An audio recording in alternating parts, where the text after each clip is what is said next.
Thank you very much, Peggy. Thank you. So we're about halfway through the program. We have a few more authors to go. And I knew in organizing this I will have to speak at some point, so I am now here, not as your MC, but as your author. And it's funny because whenever I go up to do public speaking, I don't really like going in with a script. I just like to go in with the flavor of where I'm at and seeing where it's going to go. So everybody feels like story time right now? So I'm going to I'm going to have some therapy right now, and I'm going to be real with you all and just kind of lay it all out. So I'm driving here this morning and early afternoon, I guess, and I'm talking to a person on the phone, and they're asking me, how excited are you about this event? It's been weeks, months in the works now. And I'm like, I'm not excited at all, to be honest. I'm like, so much thoughts are going through my head. I want everything to go right, and there's so many pieces and what's going to happen.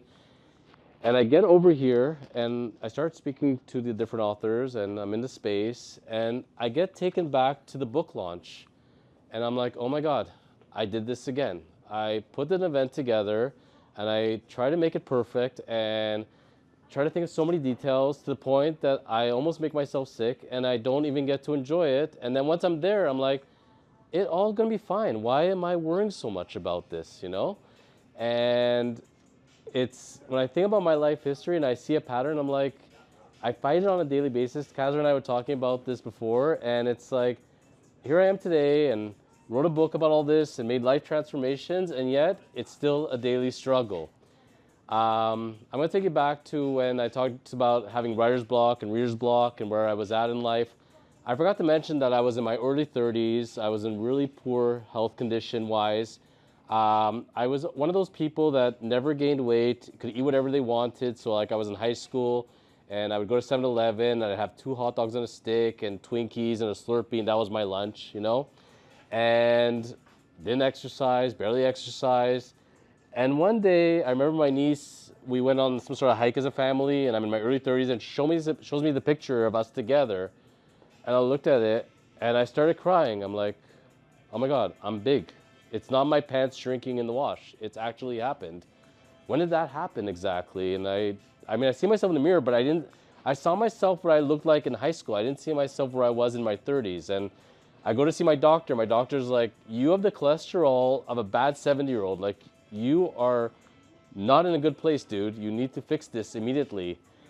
And all of that kind of compounding, that's when I made that Monday morning call to my writer, and I said, you're taking over the blog. I'm going to go live life. And my solution was, I'm going to go to yoga. Yoga's going to fix it all because I'm going to fix it and I'm going to feel good. I'm going to look good. So I show up at the yoga studio. I sign up at the yoga studio. I do the research. There's one right beside my office. They're opening up a second location beside my house. I said, perfect, this was meant to be. So I have to fill out the form. Why do you want to join yoga? Because I want to be healthy and have a sexy yoga body. That's what I wrote to them. That's where I was at in life. I sign up, do one class, get pneumonia, out of commission for 6 weeks. Once I'm good, come back again, and the journey begins.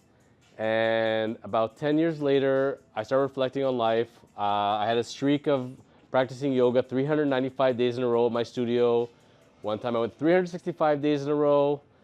I started going to Buddhist temple. After experiencing yoga and meditation at my studio, I started going to different temples and trying to find the answers, so to speak.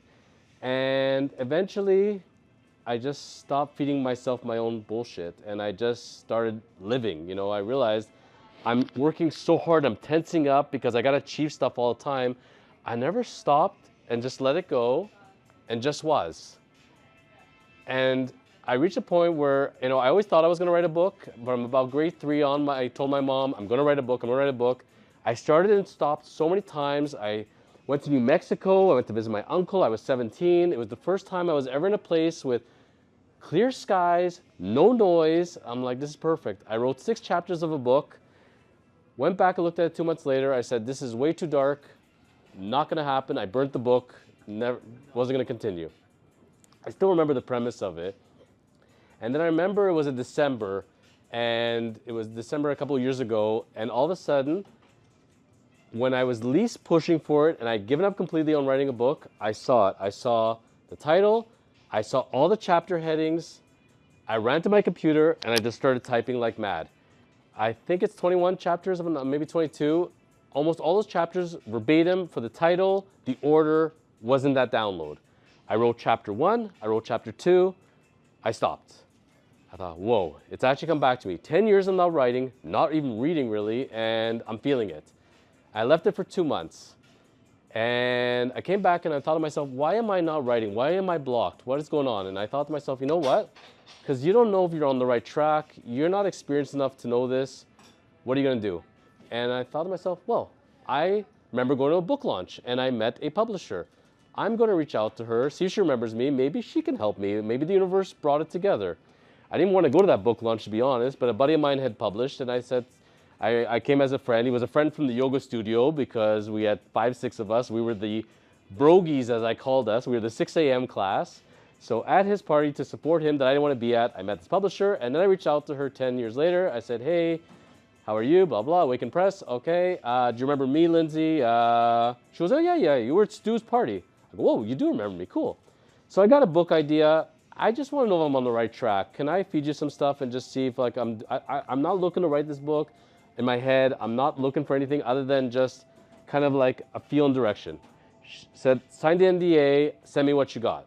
So I sent her a title. I sent her 2 pages of headings and 2 chapters, maybe 10 pages.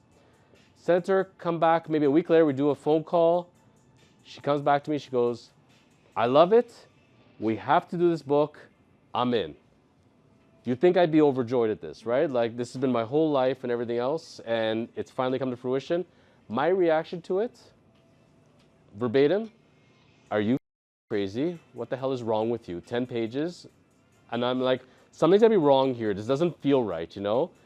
And now I'm looking back and I'm like, why couldn't I just let myself be happy? Why couldn't I believe in myself more? Why can't I believe in the process? It took us 3 weeks of going back and forth to understand, because I'm a partner at a law firm. I'm a real estate corporate lawyer. I have a bunch of stuff in my life, obviously, doing that. I thought to myself, how am I going to have the time? How am I going to do this? And 3 weeks, she says to me, look, if we're going to start this process, it's got to happen. What is holding you back? And I said to her, if it's going to happen, I need to know you believe in me like I believe in the process. Where do you see this going? And what do you think this book could do in your estimation?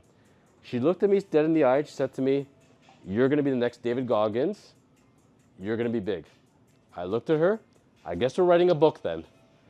And what I did was I went up every Sunday to my cottage, and I would write from about 7 a.m. or so till about 12, 1 p.m. I'd have a coffee, take a shower, chill, 5, 6 hours uninterrupted every single time. One of the authors was talking about the kind of the process and the ending. I think it was you, Kaz, was talking about the ending and how it kind of worked together.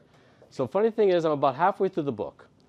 Send off 2 chapters and have my book meeting. So every week we meet, we talk about the chapters, seeing where the process is. We got to tweak where the comments. As we're finishing the meeting, she says to me, the editor says to me, you said you sent 2 chapters. Where are they? I'm like, I sent them to you. They're in the drive. She looks in the drive. There's no chapters there. I go, what do you mean there's no chapters there? And like, I'm starting to like shake, right? And she said, yeah, they're not there. It's okay, you have a backup, right? I'm like, there's no backup. It's in the cloud. Like, I assume that it automatically backs it up. Well, I didn't get a chance to back it up for you, so, and I'm starting to go into convulsions now, and I'm like, how did this happen? There's no way. You understand, if we don't find these chapters, I cannot recreate this anymore. I'm like freaking out. I had a good day. I actually wrote 2 chapters in a day. And then I realized, wait a minute, I was cleaning out my Google Drive. And I was deleting a bunch of pictures because my thing was getting, if I create the file, it puts it in my folder, not yours. I contact Google. I explained to them, I didn't just empty it, I deleted it. Can I get my stuff back? They said, sir, within 36 hours, 48 hours, if anything you deleted should come back. It came back within an hour, and the chapters are there. First of all, from there on in, I started backing up everything. But I went to bed that night, and I felt inspiration like I never felt before. I was like awake and alive, like I brought something back from the dead. I came to my computer that next day. I wrote the ending of the book. I saw the last chapter. It's it. It's in. So I've written from the beginning to the middle, the ending, and now we're going to go and come back and write the third part of the book. I hand it off. We have a meeting the next week about the ending. And what is the reaction I get? What the is this? Are you kidding me? I'm like, what? This has nothing like the book. Why is this the ending? What are you talking about? Like, this is not at all in the flavor. I said, trust me. Once you get to the ending, the book is done. We've already talked about everything. We don't have to rehash it. Now we can sit and savor it and go off in a new direction. And when I finally finished the book itself and we had finished all the other chapters, both editors came back to me and said to me, I get it now. I feel it. Thank you. But it's so funny when you're in an artistic point of view, how you start to have these debates and you're going back and forth and people see things in one way, other people see things in a different way.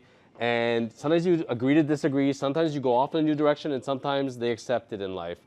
And I gotta say, when I came to the point of doing an audiobook, after all of that and thinking I'm losing chapters, coming up with that ending, coming to the audiobook portion of it, I thought this is going to be like a walk in the park. We had a couple of discussions beforehand about how audiobooks work, and I got to say, I thought as a podcaster, everything, it would be the easiest thing on the planet, and I came to realize it's so much easier to write than it is to read the words, be able to speak perfectly in the right order and pronunciation and everything else. And it was such a process that by the time I was finished the audiobook, I was done. Like, I still don't even know if I'm gonna write another book anymore, but I think it's because it's still fresh. We published in January that I kind of leave it to be.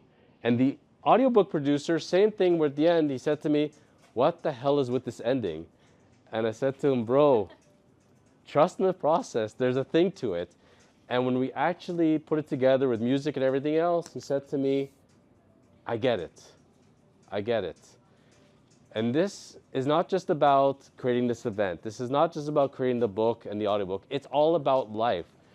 You come to an event like this and there's great people with energy and everything else. There's times where you go to a bookstore, and I just came back from a long road trip. I covered through the US. I did a father-son road trip with my son, and we made it to San Diego by car and Arizona. I show up at one of the bookstores. It is 45 Celsius out in Arizona. I am sweating like crazy.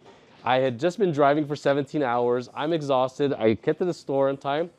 Nobody shows up. I'm sitting there. 1 hour goes by, 2 hours go by, nobody's there. As about to close up, a young man shows up. He says to me, did I make it in time? I said, yes, you did. He said to me, phew, okay, I heard about this. And we started talking for about half an hour, 45 minutes. And he's telling me, I'm in my 30s. I know I look 20, but you know what? Bro, like, I was working a job I didn't like. I didn't like how I looked. I didn't love myself. And I tried to figure out the systems and stuff like that. And I saw you on social media and you talked about body, mind, and soul and how they work and how to get the commandments down and enlightenment and manifestation. And I need this shit in my life. That's what he says to me. And when we finished up, I thought to myself, I would rather have one of him than 30 other people that just are wavering by. This is a person I connect with. This is a person who's going to read it. And now we have a kind of a kinship. That's the greatest feeling in the world, you know. When I started all this, tongue in cheek, I never thought I was going to be the next David Goggins, to be quite frankly. But it kind of motivated me. I was like, this is cool, you know. And as I finished the book now, and when everything was done, and the book is sitting there, and it's sitting on the case in my wall, and I look at it, I think to myself, if I never sell another copy, but I produced the greatest work I could, and I can help one person at a time, that's all it's about at the end of the day. Chapter 1 in the book is love, you know, and people think about love like I want to fall in love, I want to be married, I want to have kids, everything else. I scale back at the end of the day. We all think about love, external love and everything else, learning to love ourselves. You know that guy I told you about that, you know, had those issues and the doctor told him this and he didn't know where he was going and he went off to do yoga meditation. I think a lot of it, even the same guy who showed up today, it's because he didn't love himself. He didn't believe in himself, you know, and it's a daily battle with that and it's not easy. And for all of us, I know we experience it at different times or another, but you know, there's going to be different books you're going to read, there's different things you're going to consume. But every single time, you know, you do that or you hear someone's story, think about yourself, you know, and learn to love yourself and think of how you could turn your life and be the best you that can be. Not the one, that your parents thought you were going to be, not the one that your spouse or your boss or your kids, whoever. Look within you, embrace what gifts you have in life. Don't try to be somebody you're not, and just be happy and just love. That's the message at the end of the day that I'd like to send out from my book. Believe that there's a bigger purpose. I know it's called the Bible 3.0, but it's not a religious book. It's kind of like a tongue-in-cheek thing, because I think we should all take that as a manual. We should all learn, take care of ourselves, take care of our minds, body, and souls, hug ourselves, try to envision that best life for us of what we want, and just be happy. And that's the message I want to share today. So thank you for everybody for giving your energies. Thank you for giving me energy. And I'm so glad we all did this.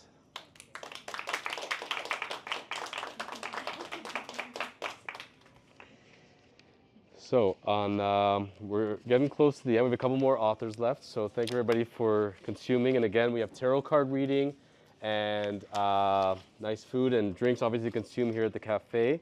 Aviva Mayers is next. You wanted to set up a table?